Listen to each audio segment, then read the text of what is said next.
बिस्मिल्लाहिर्रहमानिर्रहीम इय्याका नअबुदु व इय्याका नस्तईन। तो गाइस हम लीवर डिस्कस कर रहे थे और मैं पहुंचा हुआ था मेटाबॉलिक फंक्शंस ऑफ लीवर्स पे। तो पहला जो मेटाबॉलिक फंक्शन है ना वो सिंथेसिस ऑफ विटामिन हो गया। विटामिन कौन कौन से हैं? ठीक हो गया, ये non as excellent source of vitamin हो गया, ट्रीटमेंट हो गया। Vitamin stored greatly quantity in liver, vitamin की स्टोरेज करवाती है। कौन कौन से विटामिन? विटामिन ए जो वीएन के लिए आता है, विटामिन डी जो बोन के लिए आता है, विटामिन B12 हो गया जो एनीमिया से बचाता है, ब्लड सिंथेसिस में इन्वॉल्व होता है।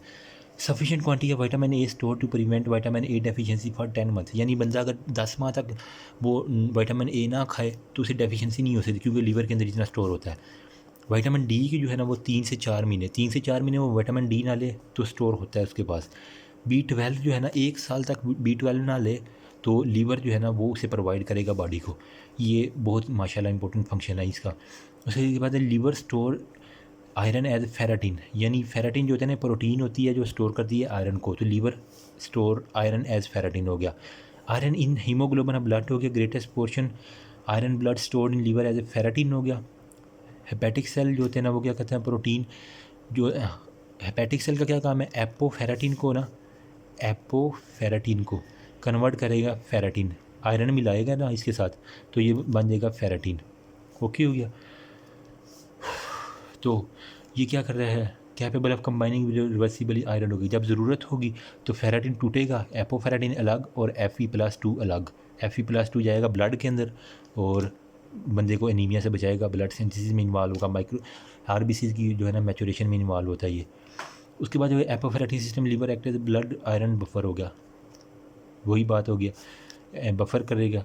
आयरन स्टोरेज मीडियम हो गया लीवर को, हम ये भी कहते हैं। उसके बाद liver form blood substances use in coagulation, यानी जो ज़ख़म लगने के बाद कोएगुलेशन होता है ज़ख़म का, उसको के लिए ख़ास सब्सटेंस बनाता है। जैसे कि मैंने बताया था पहले भी, गैमा प्रोटीन के अलावा, गैमा ग्लोब्यूलिन के अलावा तमाम की तमाम प्रोटीन बनी होती हैं इसके अंदर। तो फाइब्रिनोजिन, प्रोथ्रोम्बिन ये क्लॉटिंग फैक्टर है, accelerator globulin, factor 7 and other important factor. Prothrombin thrombin बनाता है, फाइब्रिनोजिन फिब्रिन में कन्वर्ट होता है, प्रोथ्रोम्बिन थ्रोम्बिन में कन्वर्ट होगा। फैक्टर 7 इंपॉर्टेंट है। और विटामिन के का क्या काम था? कोएगुलेशन करवाता है, ठीक है। मेटाबॉलिक इफेक्ट ऑफ लीवर होगा, फॉर्मेशन ऑफ सेवरल सब्सटेंस हो गया, वही होगा।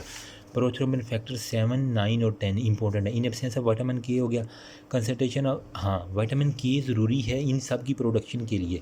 अगर विटामिन के ना होगा तो ये कोएगुलेशन नहीं होगी, विटामिन के इसलिए बहुत ज़रूरी है।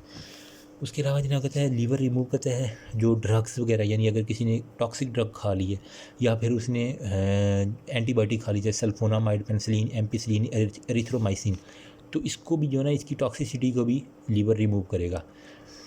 एक्सक्रीटेड इन लीवर हो गया इंक्लूडिंग थायरॉक्सिन, कुछ हार्मोन वो कह रहा है जैसा कि थायरॉक्सिन वो भी एक्सक्रीट करता है लीवर से, स्टीरॉयड हार्मोन भी, एस्ट्रोजन, कॉर्टिसोल, एल्डोस्टेरोन यानी सेक्स हार्मोन जो है ना वो भी लीवर से एक्सक्रीट हो जाते हैं। Damage to can lead to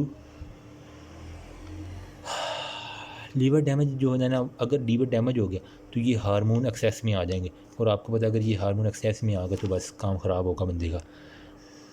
इसके अलावा ये एक्सक्रीटिंग कैल्शियम, यानी अगर बंदे के अंदर कैल्शियम ज़्यादा है ना तो इसको भी एक्सक्रीट करवाएगा। कैसे एक्सक्रीट करवाएगा? लीवर से बाइल में लाएगा, बाइल से जनाब बाइल जो है ना वो आएगी इंटेस्टाइन के अंदर, इंटेस्टाइन से वो गट के अंदर फीसिस के अंदर लॉस हो जाए। होप सो आपको समझ आ गई होगी। उसके बाद measurement of bilirubin in bile, clinical diagnostic tool. हमें पता है बाइल ग्रीनिश येलोश पिगमेंट होती है, एक्सक्रीटेड बोथ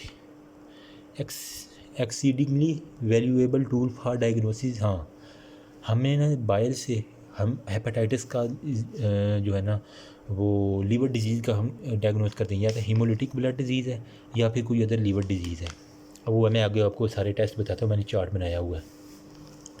इसके अंदर वो कहता है 120 डेज़ जो होता है ना इसका आरबीसीज़ का होता है लाइफ स्पैन। तो रेटिकुलो एंडोथेलियल सिस्टम जो है ना वो रिलीज हीमोग्लोबिन फैगोसाइट बाय जो हीमोग्लोबिन होता है वो रेटिकुलो एंडोथेलियल सिस्टम, यानी ये मैक्रोफेजिस होते हैं और मोनोसाइट्स होते हैं, वो डिस्ट्रॉय करते हैं ग्लोबिन को ऊपर उनका। उसके बाद ट्रांसफेरन होता है और 4 पायरोल न्यूक्लियाई में चेंज होता है। हमें पता है कि दरमियान में आयरन होता है, साइडों पे 4 पायरोल रिंग होते हैं हीमोग्लोबिन के अंदर, ठीक है। उसके बाद जो है ना वो कह रहा है कि सबसे पहले जो है ना वो आरबीसी ब्रेक करेगा, वो हीम में कन्वर्ट होगा। हीम जो है ना बिलीवर्डिन में, बिलीवर्डिन जो है अनकॉन्जुगेटेड बिलिरुबिन, अनकॉन्जुगेटेड जो है ना वो कॉन्जुगेटेड बिलिरुबिन में, ठीक है। Let me focus it. Unconjugated जो है ना वो कॉन्जुगेटेड बिलिरुबिन में, कॉन्जुगेटेड अगर वो इंटेस्टाइन में गई है ना तो वो यूरोबिलिनोजन, फिर बैक्टीरिया से स्टर्कोबिलिन, स्टर्कोबिलिन से स्टर्कोबिलिनोजन से स्टर्कोबिलिन, और वो फिर फीसिस के अंदर आ जाएगी। ये तरह अगर वो यूरोबिलिनोजन इंटेस्टाइन से दोबारा ना वो उसके अंदर आ जाए ब्लड के अंदर, तो ब्लड से फिर यूरिन में आ जाएगी, यूरिन में यूरोबिलिन की सूरत में खारिज होगी। मैं आपको सारे का सारा एक चार्ट बना के देता हूँ। ये देखें, ये थे ना कोई ये RBCs थे, फ्रेजाइल RBCs, ठीक है। तो इनके ऊपर जो है ना वो रेटिकुलो एंडोथीलियल जो है ना सिस्टम, RES में लिख रहा हूँ, आपने पूरा नाम लिखा, रेटिकुलो एंडोथीलियल सिस्टम, इसने एक्ट किया, इसने जनाब वो पायरो रिंग को तोड़ दिया, दरमियान से हमें निकल आई हीम निकल आई। अब हीम ने कहाँ जाना है, हीम कन्वर्ट होगी बिलीवर्डिन में। इसकी हीम ऑक्सीजनेज एक इंजाइम होता है, इसकी ऑक्सीजनेशन करवाता है। हीम करवाएगी बिलीवर्डिन जो है ना वो इसकी रिडक्शन होगी, ऊपर हुई ऑक्सीडेशन, यहाँ पर रिडक्शन होगी। बिलीवर्डिन की रिडक्शन से क्या बनेगा,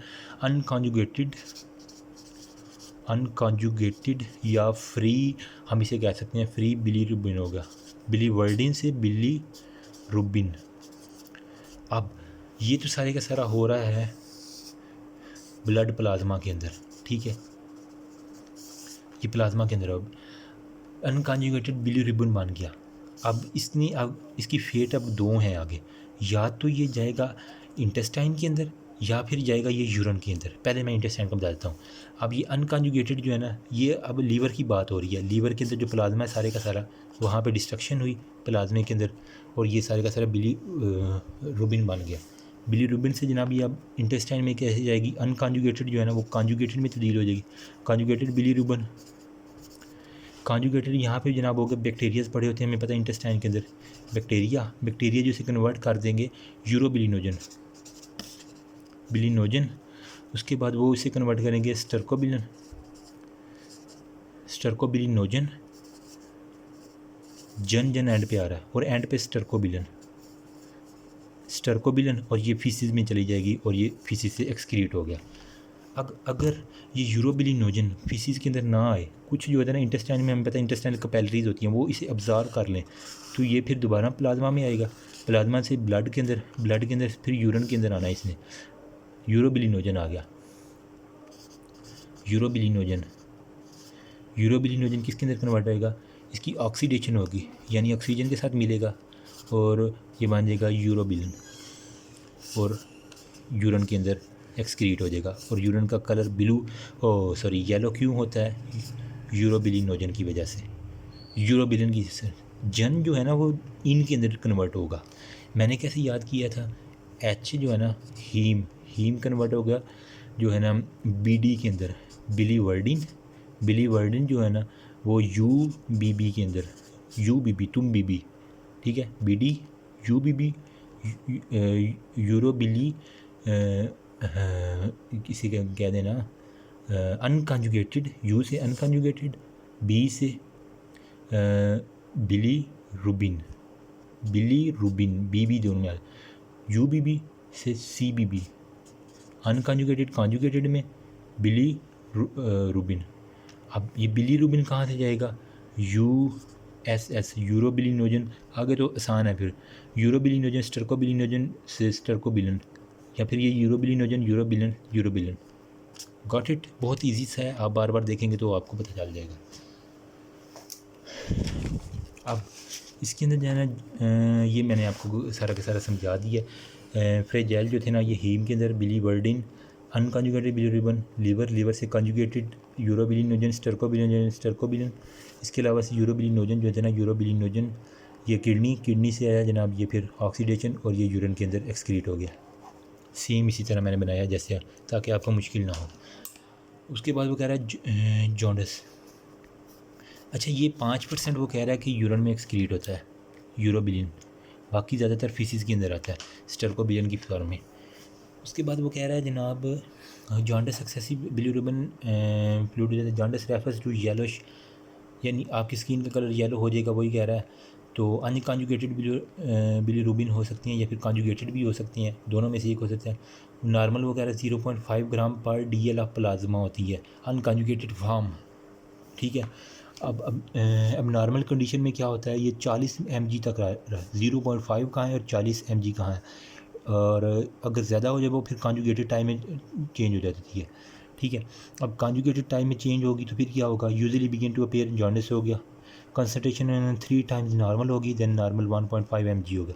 common cause of the jaundice क्या होता है, इंक्रीज डिस्ट्रक्शन ऑफ दी, हाँ जब जॉन्डिस होता है बंदे को क्या होता है, RBC ज़्यादा डिस्ट्रक्ट करेंगे, रैपिड रिलीज ऑफ बिली, किधर गया, रैपिड बिलीरुबिन जो है ना, ये वाला बिलीरुबिन, ये रैपिड जो है ना ये एक्सक्रीट होगा into blood, obstruction of bile duct and damage of liver cell की डैमेज होगी, ठीक है।